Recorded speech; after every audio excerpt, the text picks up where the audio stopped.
Olá, meu nome é Maria Clara, sou aluna de Biomedicina da Faculdade Madre Thaís e juntamente com as minhas colegas Stephanie, Cristiana, Lauren, Simone e Dayara, vamos apresentar o seminário de hematologia falando sobre tempo de protombina e o tempo de tromboplastina parcial ativada. Eu vou começar com o tempo de protombina, que é um exame realizado em pacientes com problemas no fígado, pacientes que possuem sangramentos e hemorragias frequentes e aqueles que estão indo para a mesa de cirurgia, pois é um exame importantíssimo. É de muita importância saber o tempo que leva para aquela pessoa, aquele indivíduo, finalizar aquele processo de coagulação, ou seja, formar um coágulo, formar um tampão em um vaso que sofreu um dano, certo? Que sofreu um corte.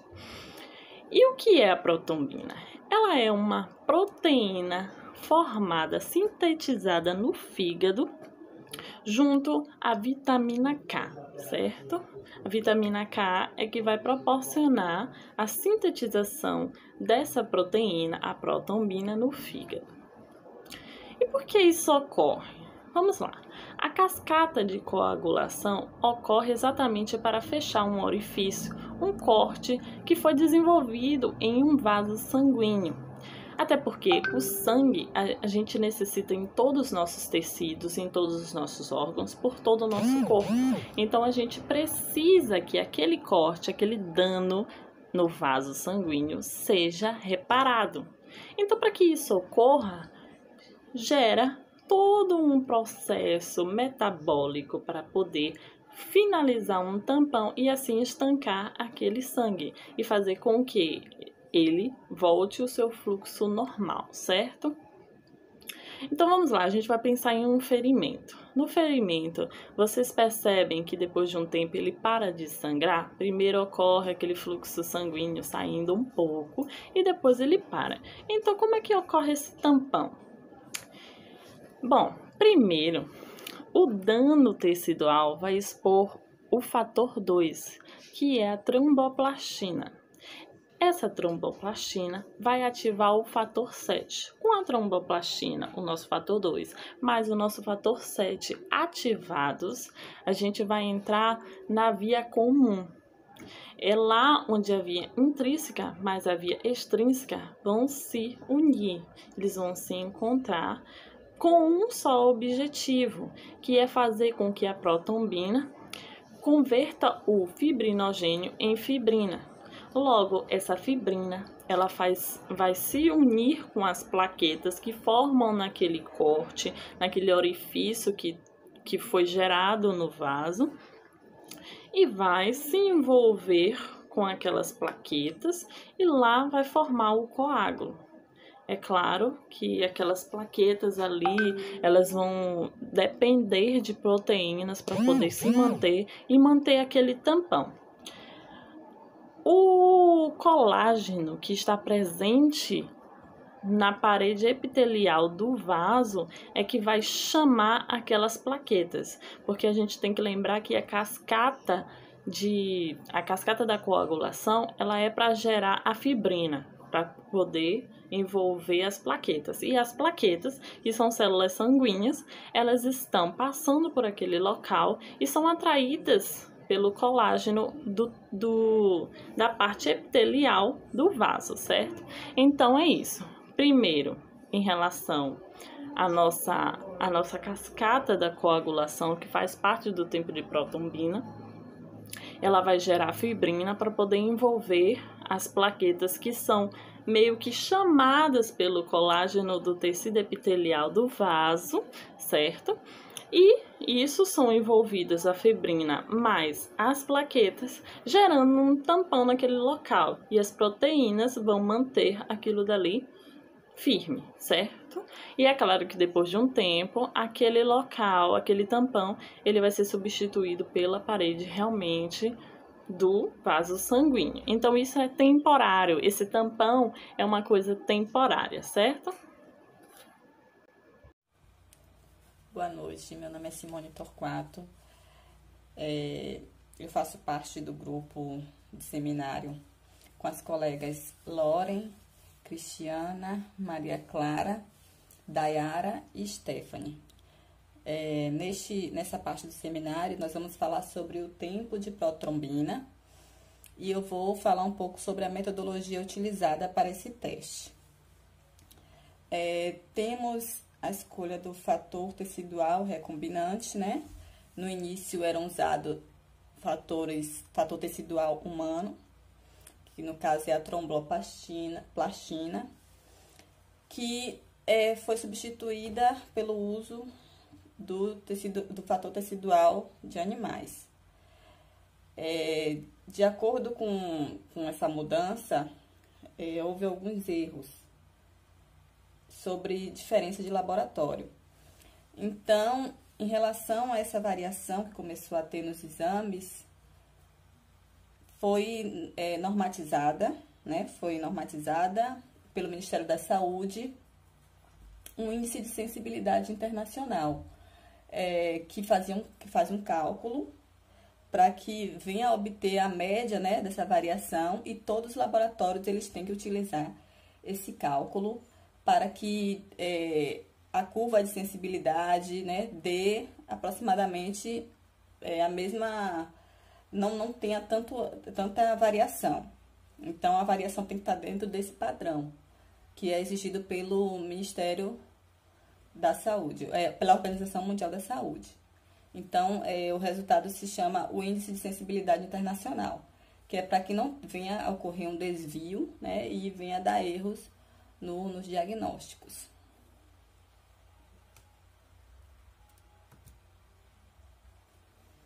Aqui temos, né, uma tabela explicando sobre a diluição do calibrador, atividade enzimática. Então, aqui essa tabela que vai dar a referência.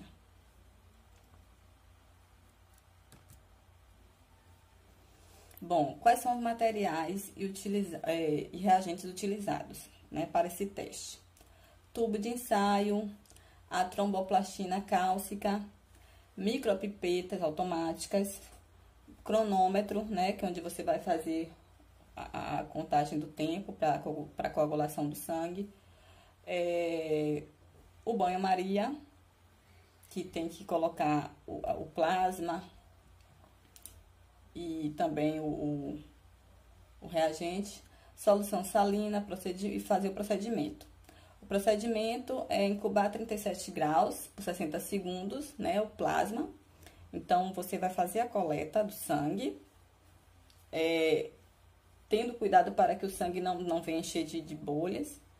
Faz a coleta do sangue, faz a centrifugação para que venha separar o plasma, né, no sangue. Então, você vai pegar com a pipeta aquele plasma e o plasma, ele incubado a 37 graus, né? Você vai colocar ele, adicionar a tromboplastina cálcica, pré-aquecida também a 37 graus. Então, você misturando o plasma citrado, né, no citrato de sódio, que é um anticoagulante. Então, quando você for coletar o recipiente, ele tem que estar com citrato de sódio. E aí, você vai fazer a centrifugação, depois vai adicionar a tromboplastina e vai cronometrar o tempo de coagulação. Então, você vai cronometrar, pode ser o manual ou na máquina, né? A máquina mesmo já vai dar aquele tempo, ou manualmente, onde você vai fazer um movimento a cada tempo estipulado, até que o sangue venha coagular e você vai ver se o tempo está correto, se ele está demorando de coagular, né? Ou se ele está coagulando rápido. Então, vai apresentar o tipo de deficiência de acordo com o tempo da coagulação do sangue. Então, as provas também deverão ser sempre realizadas em duplicata, né? Você fazer 2 testes e ver se o tempo de coagulação está... Boa noite, irei abordar sobre o tempo de tromboplastina. Valores de referência. Então, o tempo de tromboplastina, ele é um exame que ele é simples, prático e também é muito rápido e praticamente indolor. O seu resultado, ele sai em alguns segundos após o procedimento, Também vale ressaltar que é necessário que o paciente ele informe ao médico que está sendo atendido se faz uso de medicamentos regulares, se faz uso de medicamentos esporádicos nos últimos 7 dias e também se faz uso de medicamentos fitoterápicos, ou seja, esses fármacos fitoterápicos. Por quê? Ele deve avisar se faz uso desse medicamento, pois todos esses medicamentos eles podem influir sim no resultado final.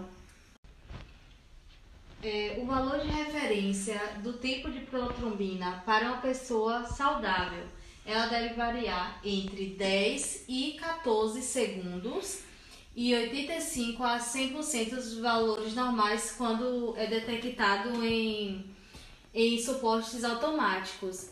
Esse valor entre 10 e 14 segundos é o tempo que o sangue leva para formar os coágulos, mais especificamente dizendo, é o tempo que as plaquetas elas vão levar para formar os coágulos e para estancar um sangramento. E se tiver um valor acima do considerado normal, de 10 a 14 segundos, o que deve fazer? É necessário que um laboratório, no caso, ele investigue o motivo desse aumento do normal, que no caso, pelo uso de suplementos que contenham a vitamina K, como também o uso de pílulas anticoncepcionais. 8 e 1 nos valores normais. Então, o INR, ele é um índice padronizado e adotado pelo mundo todo por recomendação da Organização Mundial de Saúde para as análises do tempo de protrombina.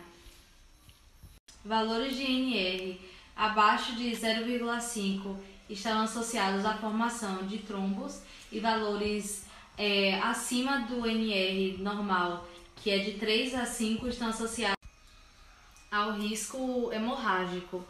Medidas devem ser tomadas para essas pessoas que podem sofrer o risco hemorrágico quando dão esse INR acima de 5. O que pode fazer? Pode ajustar o medicamento deste paciente e também reduzir alimentos que estejam vinculados à vitamina K, por exemplo. No caso de estar utilizando anticoagulantes orais, o valor deve estar entre 2 e 3. Por outro lado, já aqueles pacientes que eles já sofreram algum tipo de embolia ou que estejam utilizando uma válvula mecânica, o INR ele está entre 3 e 4,5. Significado clínico. O tempo de protrombina avalia a via extrínseca da coagulação, ou seja, avalia o tempo que o sangue demora para coagular em casos de hemorragia. Ou seja, se o tempo de protrombina estiver alto demais, a pessoa vai demorar mais para estancar quando tiver uma hemorragia. O sangue vai demorar mais para estancar. Quando o tempo de protrombina for baixo, a pessoa vai ter quando a pessoa tiver hemorragia, vai ser mais rápido para estancar o sangue. Porém, a pessoa corre mais risco de ter AVC ou infarto por causa dos coágulos que formam, né, mais rapidamente no sangue.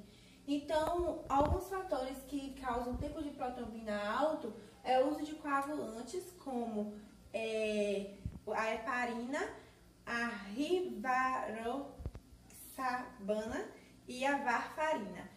Além disso, existem também outros fatores que contribuem para o tempo de protrombina alto, que são deficiências nos fatores extrínsecos da coagulação, como o fator 10, 5 e 2 e 1, que o 2 é a protrombina e o 1 é o fibrinogênio. E, além disso, outros fatores que contribuem para o tempo de protrombina alto são alterações na flora intestinal, alimentação pouco equilibrada, doenças no fígado, deficiência de vitamina K, que a vitamina K é a vitamina anti-hemorrágica, ou seja, nossa alimentação tem que ter uma base ideal de vitamina K, porque favorece para isso também. E problemas de coagulação, como a hemofilia, que são essas deficiências nas proteínas, né, que ajudam o nosso sangue a estancar. E como eu falei, o tempo de protrombina baixo pode estar relacionado com o uso de suplementos com vitamina K. Ou seja, se você utiliza muitos suplementos que tenham muita vitamina K, como ele é anti-hemorrágico, ele facilita na formação de coágulos no sangue. E o consumo excessivo de alimentos com vitamina K, espinafre, brócolis, fígado, uso de comprimidos com estrogênio com pílula anticoncepcional. Então, todos esses contribuem, né, para o nível baixo de protrombina. Oi, gente. Boa noite. Hoje vamos falar sobre o tempo parcial da tromboplastina ativada. O exame realizado paralelamente ao teste de coagulação. Então, ele avalia como está a cascata de coagulação e o distúrbio de forma intrínseca, enquanto que o TP a gente sabe que é a forma extrínseca. E ele será falado um pouco mais na frente, as colegas vão estar falando mais um pouco dele, tá ok? E é um exame importante nos pré-operatórios, para evitar tromboses, né, nos pré-operatórios e diagnosticar tendências hemorrágicas que geralmente não venha a se manifestar. A gente vê nesse segundo slide, né, do TTPA, o princípio. O teste consiste na requalificação do plasma em presença de grande quantidade de fosfolipídio, cefalina e um ativador de contato. Ele avalia os fatores do mecanismo intrínseco, como eu já tinha falado, e comum da coagulação. Lembrando que ela pode ser de formas hereditárias também, né? Como do que eu falei o slide anterior, né? Por isso que o exame é importante para evitar as formas hemorrágicas, né? Do pós-operatório também. E essa forma hereditária inclui na deficiência dos fatores de 8 e 9. O teste tem boa sensibilidade para a detectação de heparina e de outros inibidores da coagulação. Então, isso aqui é muito importante, porque se tem um teste de sensibilidade, ele é mais fácil o diagnóstico, né? A gente vai para o terceiro slide e a gente vê nesse terceiro slide aqui o gráfico que é o fator de coagulação do TTPA. Aumenta quando o paciente tiver deficiência. E a via intrínseca quando ele tiver em deficiência dos fatores 8, dos fatores 7, 9 e os fatores em diante que eu vou estar falando um pouco mais, tá ok? O 11º fator, que ele também faz essa cascata na coagulação, inclui o fator da calicreína, né? Que a calicreína é um polipeptídeo de ação proteolítica. Desculpa, sempre é muito grande a palavra. É o fator de sinogênio no alto peso molecular. E isso é importante pela inibição, né, da coagulação. A gente vê esses fatores da forma intrínseca nesse gráfico aqui. O vaso lesionado, né? O colágeno de aderência das plaquetas. Quando a gente vê a aderência nos cantos das plaquetas, você vê a quantidade que adere na cascata de coagulação, né? E liberação dos fatores de coagulação, quando é liberada da heparina, né? Que são os fatores de coagulação, e a formação dos coágulos, que é o que pode acontecer uma trombose nessa formação de coágulo. Vale lembrar que a deficiência dos últimos 3 fatores, né, que aqui a gente tem se falado, ele não tem manifestação hemorrágica. Então, a gente só se descobre mesmo nos exames quando tem anormal nos laboratórios, porque a olho nu não se descobre esses fatores, né? E para frente a colega vai estar falando um pouco mais, tá ok? Método de TTPA, formação de coágulos. O teste ele é baseado na ativação de mecanismos intrínsecos da coagulação sanguínea através da adição de um substituto plaquetário, que vai ser a cefalina, e também de um cálcio ao plasma ser analisado. Materiais e reagentes. Um tubo de vidro de 12 a 75 milímetros, micropipeta automática de 100 microlitros, cefalina contendo ativador, cloreto de cálcio de 0,025 mol, um conômetro e o banho-maria a 37 graus Celsius. Procedimento. Primeiramente, é adicionado um reagente de cefalina contendo ativador plasmático e fosfolipídios ao plasma em teste. Esses fosfolipídios agem como um substituto de plaquetas.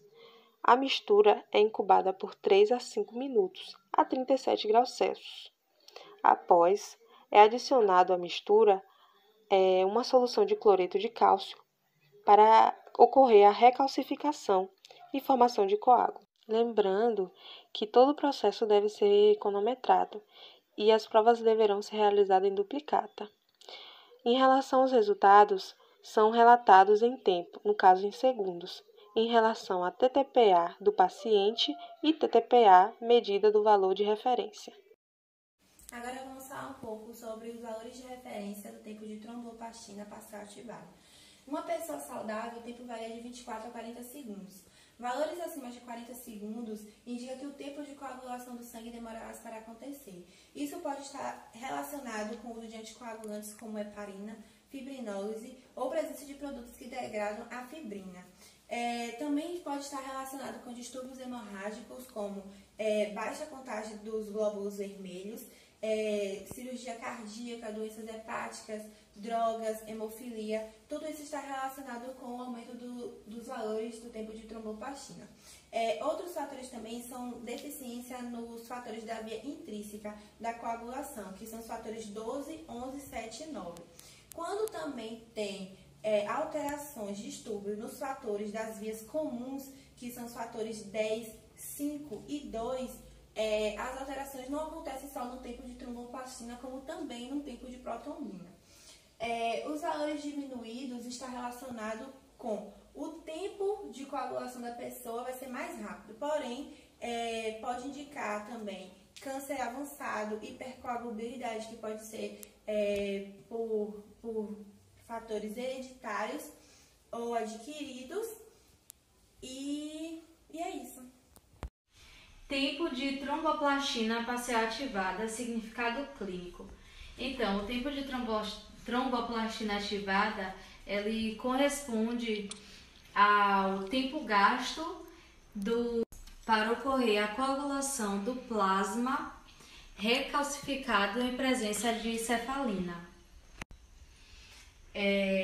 O significado clínico, no caso de hemofilias A e B, os sintomas principais são sangramento lento ou prolongado após a lesão mínima ou cirurgia.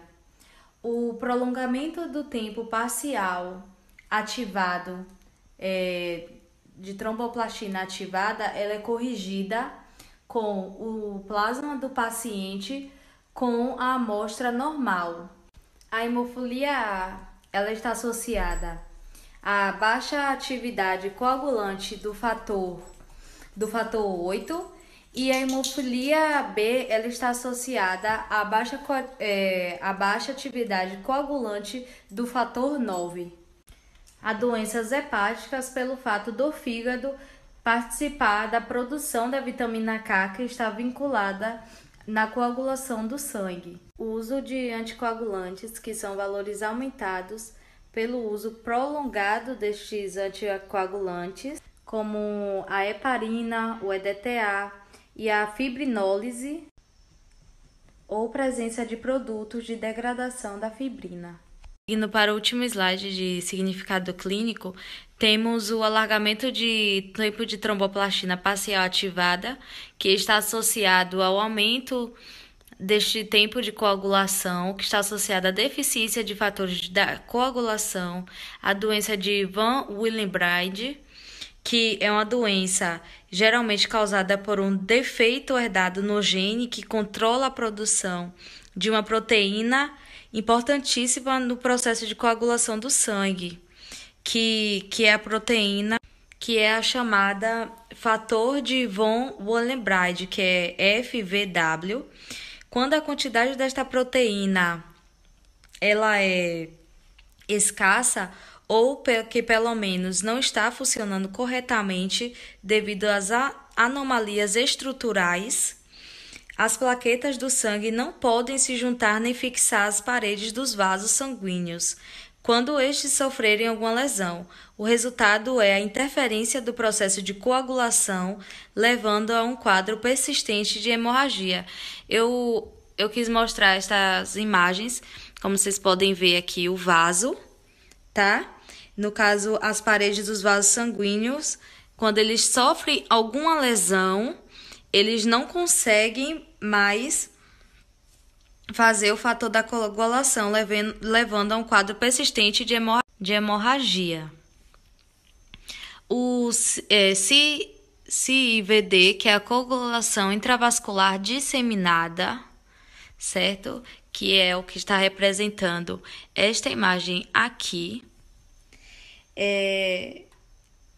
A coagulação intravascular, ela é uma síndrome adquirida caracterizada pela ativação descontrolada da coagulação no espaço intravascular, levando à formação de deposição de fibrina na microvasculatura. Ou seja, estes coágulos eles podem adentrar na formação de deposição de fibrina na microvasculatura. Ou seja, estes coágulos eles podem adentrar. Já o encurtamento do tempo de tromboplastina ativada, ele pode causar cânceres avançados, como também trombofilias, como mostra essa imagem aqui. Como mostra especificamente essa imagem aqui. E é isto. E, por final, as referências bibliográficas.